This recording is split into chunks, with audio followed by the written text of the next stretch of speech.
This channel does not promote any violent, harmful, or illegal activities. All content provided by this channel is meant for an educational purpose only.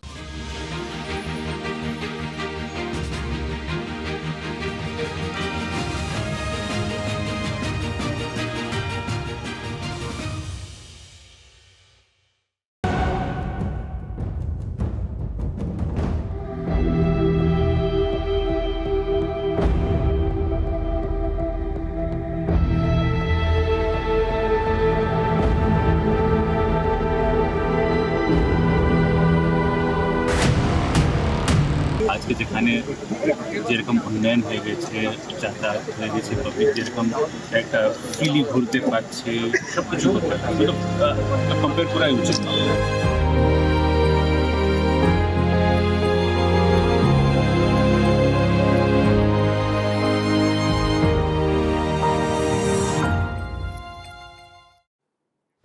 সময়ের সঙ্গে সবকিছুই বদলায়, জঙ্গলমহলও বদলাচ্ছে।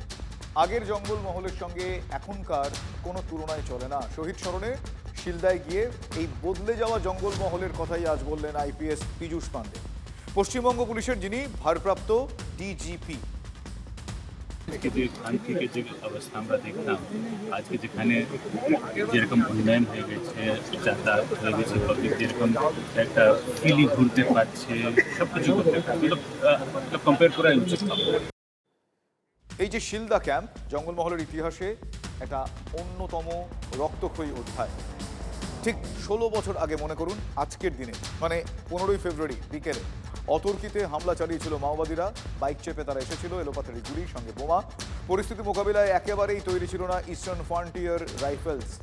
শিলদার ওই ক্যাম্পের মধ্যেই 24 জন ইস্টার্ন ফ্রন্টিয়ার রাইফেলের জওয়ান শহীদ হন। মাওবাদীরা ক্যাম্পের অস্ত্রাগার লুট করে প্রচুর আগ্নেয়াস্ত্র এবং গোলা বারুদ নিয়ে পালিয়ে যায়। এই গোটা অপারেশনের মাস্টারমাইন্ড ছিলেন কিষেনজি। ঘটনার প্রায় 1.5 দশক পর পশ্চিম মেদিনীপুরের সেই ক্যাম্পে গিয়ে শহীদদের শ্রদ্ধা জানিয়ে এলেন নয়া ভারপ্রাপ্ত ডিজিপি।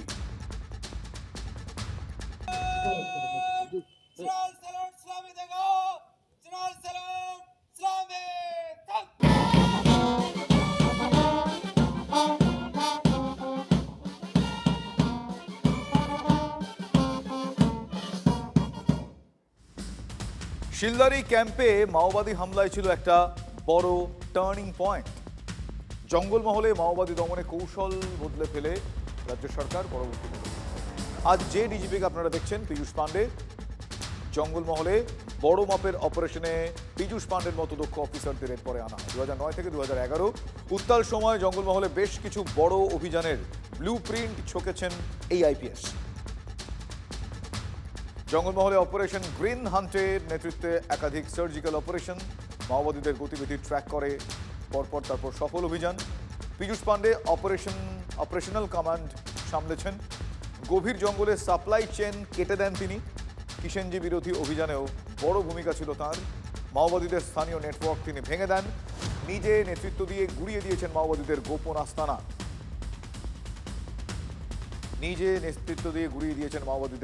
আস্তানা। ছোট বড় একাধিক মাওবাদী ধরা পড়েন। চাপের মুখে প্রথম সারির মাও নেতাদেরও আত্মসমর্পণ করতে হয়। বেলপাহাড়ি, জামবনি মাও মুক্ত করা থেকে শুরু করে লালগড় নিয়ন্ত্রণে আনতেও গুরুত্বপূর্ণ ভূমিকা ছিল এই আইপিএস অফিসারের। এই জন্য রাষ্ট্রপতির থেকে দেওয়া পুরস্কার পুলিশ পদক তিনি পেয়েছেন। পশ্চিম মেদিনীপুর, ঝাড়গ্রামে দীর্ঘ সময় কাটিয়ে জঙ্গলমহলকে তিনি হাতের তালুর মতো যে চেনেন, এটা আর বলার অপেক্ষা রাখেন। আর সেই পীযূষ পাণ্ডে বলছেন এখনকার জঙ্গলমহলের সঙ্গে আগের জঙ্গলমহলের নাকি তুলনাই চলে না। সত্যি তো, জঙ্গলমহল বদলেছে। আজ বেলপাহাড়িতে লাশ পড়লে কাল বেলদায় খুন হয়, পরশু লালগড়ে হলে তার পরের দিন জামবনিতে। আর সেই সব অস্থির রক্তক্ষয়ী দিন আর সত্যি তো নেই। মাঝে মধ্যে মাওবাদীদের নাম করে সাদা কাগজে লাল আলতায় লেখা পোস্টার আজও কেউ কেউ সেঁটে যান ঠিকই, কিন্তু মাওবাদীদের সশরীরে কবে দেখা গিয়েছে প্রশ্নের উত্তর পেতে একটু বেগ পেতে হয়। মুখ্যমন্ত্রী মমতা বন্দ্যোপাধ্যায় তিনি তো কবেই বলে দিয়েছিলেন যে জঙ্গলমহল হাসছে। 2015 সালে পশ্চিম মেদিনীপুরে প্রশাসনিক সভা থেকে সরাসরি প্রশ্ন তোলে, জঙ্গলমহল কি হাসছে না? অনেকবার এসছেন, লোকের কাঁধে ভর দিয়ে এসছেন। 2008-এ চন্দ্রধর মাহাতোকে ব্লক প্রেসিডেন্ট করেছিলেন। পঞ্চায়েত সমিতির 3টে আসন আর 5টা গ্রাম পঞ্চায়েতের সিট, মানে পুরো পঞ্চায়েত নয়, আসন সেদিন তৃণমূল জিতেছিল। তারপরে ছত্রধর জনসাধারণের কমিটি তৈরি করে নেতাই গণহত্যার বিরুদ্ধেই জঙ্গলমহলের জনগণ ঐক্যবদ্ধ হয়েছিল এবং জনসাধারণের কমিটি আর যৌথ বাহিনীর অত্যাচার সিপিএমের তার বিরুদ্ধেই মানুষ মমতা ব্যানার্জিকে আশ্রয় দিয়েছিলেন, ভরসা করেছিলেন। তাই মমতা বন্দ্যোপাধ্যায়ের এইসব গল্প জঙ্গলমহল শুনবে না। জঙ্গলমহল জানে কে হত কেটেছে আর কে কই খেয়েছে। জঙ্গলমহল হাসছে না কাঁদছে সেটা রাজনৈতিক বিতর্ক, তবে এই 1.5 দশকে অনেক কিছুই যে বদলেছে কথা বলার অপেক্ষা রাখে।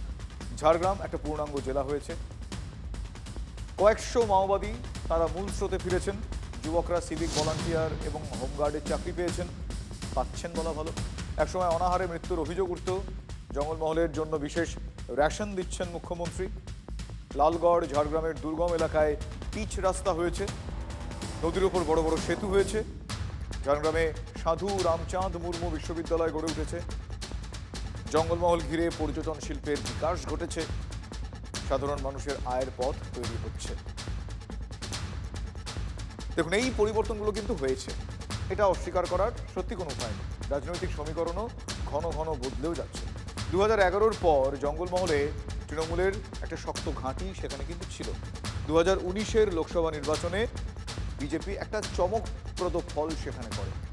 21-এ কিছুটা জমি তৃণমূল কংগ্রেস আবারও ফিরে পায়। এতে একটা জিনিস পরিষ্কার হয়ে যায়, মানে বোঝা যায় নতুন করে মাওবাদীদের ওই বোমা বন্দুক মাথাচাড়া না দিলেও রাজনীতি নামক বিষয়বস্তুটা কিন্তু সেখানে নানা ফর্মে মাথাচাড়া দিয়েছে। লোকরা বলছে যে পেন বই সার্টিফিকেটে চাকরি পাওয়া যায় না, মাওবাদী শাস্তি হবে, একটা ভাঙা বন্দুক কাঁধে নিয়ে ঘুরতে হবে, তাহলেই চাকরি পাওয়া যাবে। আপনি গ্রামে ঘুরে দেখুন না, বাড়ি নেই কেন? মোদিজি 40 লক্ষ বাড়ি দিয়েছে, কেন এরা বাড়ি পায়নি? এখানে তৃণমূলের কোনো অস্তিত্ব ছিল না। আমি 2010 সাল থেকে এখানে এসে এই এলাকায় মানুষকে বুঝিয়ে বলেছিলাম যে এই ভদ্রমহিলাকে বিশ্বাস করুন, এ অনেক কিছু করবে। এই ভদ্রমহিলা যে এরকম চোরেদের রানী হবে এরা আমিও জানতাম না। এরা ইলেকশন কমিশনের বাড়ি বাড়ি চক্রান্ত, ইডির হচ্ছে তল্লাশি চক্রান্ত, আর বিজেপি নেতাদের লোক দেখানো নাটক। বীরবা হাঁসদা জঙ্গল কন্যা, আদিবাসী, আমাদের গর্বের একজন ঘরের মেয়ে, তাকে বলেছিল বীরবা হাঁসদা, দেবনাথ হাঁসদা এরা আমার জুতার নিচে থাকে। ঠকিয়েছে। আমি 10 সালে এসে বলেছিলাম সিপিএমকে সরান, মমতাকে আনুন, সব করবে। আজকে বলতে এসেছি মমতাকে তাড়ান, জঙ্গলমহল বাঁচান। নির্বাচনের আগে প্রায় 500-র বেশি তথাকথিত মাওবাদীদের নামে তৃণমূল নেতাদেরকে চাকরি দিয়েছে। তাই জঙ্গলমহলের ছেলেরা ভাবছে যে মাওবাদী করলে আমাদেরকেও মুখ্যমন্ত্রী নবান্নতে ডেকে পাঠাবেন, আবার 500-700 জনকে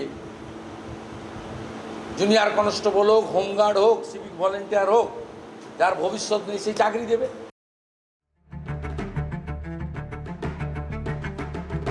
এদিকে তখন কোনো ইয়া নেই, জনবসতি নেই, এটা সে ফাঁকা জায়গায় কে আসবে? এটা খালি সে মাতাল ছিলাতের আড্ডা হয়েছে একটা, যে পারে আসে বসে মদ খায়। কাজের কাজ হয়নি মানে টাকা মারা হয়েছে, সরকারের পয়সা এইভাবে নষ্ট করা হয়েছে। সেটা ভার্চুয়ালি আমাদের মমতা বন্দ্যোপাধ্যায় উদ্বোধনও করেছেন। ঠিকাদারকে কাজ দিচ্ছে, একটা কাটমানি নিচ্ছে এবং সেই টাকাটা সরকারি টাকাটাকে নষ্ট করছে এবং জনগণের ট্যাক্সের টাকাটা নষ্ট করছে। হ্যাঁ, জঙ্গলমহল বদলাচ্ছে। মুখ্যমন্ত্রী তো কবেই শুনিয়েছিলেন উন্নয়নের জোয়ার বইছে। জঙ্গলমহলের মধ্যেই পুরুলিয়ার হুড়া এলাকাটি পড়ে। রাজ্য সরকার 25 লক্ষ টাকা খরচ করে সেখানে পাবলিক শৌচালয় তৈরি করে দিয়েছে। 25 লক্ষ টাকা। বছর 3 আগে মুখ্যমন্ত্রী নিজে ভার্চুয়াল উদ্বোধন করেছিলেন। সেই বিলাসী 25 লাখি শৌচালয়ে এখন মদো মাতালদের ঠেক। সন্ধে হলেই সেখানে মদের আড্ডা বসে। এরে কয় উন্নয়ন? এত টাকা খরচ করে লোকালয় থেকে দূরে, মানে এতটা দূরে অন্ধকারে কেন সরকারি শৌচালয় করা হলো? যা কাজে লাগে না অপচয়, এ প্রশ্ন উঠছে। লোকজন বলছে যাহা অপচয় তাহাই 9-6। উন্নয়নটা নাকি লোক দেখানো, উদ্দেশ্য ছিল 9-6 করাই।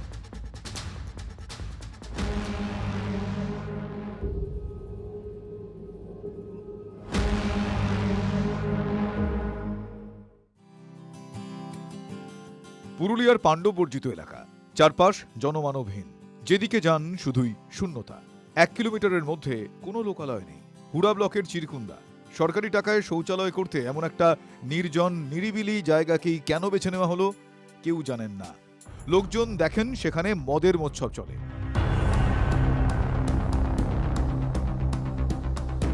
এখানে কোনো কাজেই লাগে না, এটা খালি সে মাতাল ছেলেদের আড্ডা হয়েছে, একটা খাঁচা হয়ে গেছে, একটা সরকারের পয়সা নষ্ট করা, মানুষের ট্যাক্সের টাকা পয়সা নষ্ট করা। এটা তো কোনো ওইখানে তো মানে নাই। এটা তোমার মোড় সাইডে হইতো, কাজে লাগতে মানুষের ব্যবহার হইতো। এটা সে ফাঁকা জায়গায় কে আসবে তাদের ব্যবহার করতে? ওই তো সামনে বাঁধের আড়ে ওখানে পায়খানা করে দিচ্ছে। এটা তো কোনো কাজেই লাগছে না। এখন এটা কি আড্ডাখানা ক্লাব ঘরের মতন হয়ে গেছে, যে পারে আসে বসে মদ খায়, বিড়ি টানে, কি করবে? যেখানে 1,20,00,000-তে বাংলার বাড়ি হয়, পাণ্ডববর্জিত পুরুলিয়ার হুড়ায় পাবলিক টয়লেট হচ্ছে 25 লাখে। ওই টাকায় দোতলা বড় বাড়ি উঠে যায়। সরকারি শৌচালয়ে এই লাখ লাখ টাকা খরচের বিলাসিতা কেন? শাসকের কোন নেতার মস্তিষ্ক প্রসূত? যে সোলার পাম্পটা ছিল সেটা এখানে নাই, সেটা মারি দিয়েছে লোকে। বাথরুমের প্যান থেকে এই শৌচালয়ের ইলেকট্রিক বিদ্যুতের যত রকম বোর্ড বা তার লাগানো ছিল সেগুলো সব চুরি হয়ে যায়। এটা একটা সংগ্রহ করার জন্য একটা লোক দরকার, সেই লোকটাও নাই। একটা লোক তো দরকার ছিল, যে লোকটা এই জিনিসটা ঠিক মতো রাখবে, দুদিন ঝাঁট ফাইটেও হবে। সরকারি অর্থ ব্যয় করে টাকা 9-6-এর জ্বলন্ত উদাহরণ হচ্ছে হুড়া ব্লকের চিরকুন্দ গ্রামের এই শৌচালয়। 2023 সালে এই শৌচালয় উদ্বোধন করা হয়। 25 লক্ষ টাকা ব্যয় করে এই শৌচালয় তৈরি করা হলেও বাস্তবে এই মুহূর্তে শৌচালয়ের আর কিছুই নেই। আমার নাম উজ্জ্বল কালিন্দে। হতে পারে টাকা লুটে, আর কি বলবো, এটা তো মানে করে দেখাচ্ছে যে টাকা একটা ইয়ে আছে, কিন্তু কাজের কাজ হয়নি, মানে টাকা মারা হয়েছে আর কি। আমিও জানিয়েছিলাম প্রশাসনকে, কিন্তু তারা হাললেন না। পরিকল্পিতভাবে কি নিরিবিলি এলাকায় সরকারি টাকায় শৌচালয় হয়েছে যাতে চুরি হয়? শুনলেনই তো, সবটাই চুরি গিয়েছে। দেখার লোক না থাকলে যা হয়।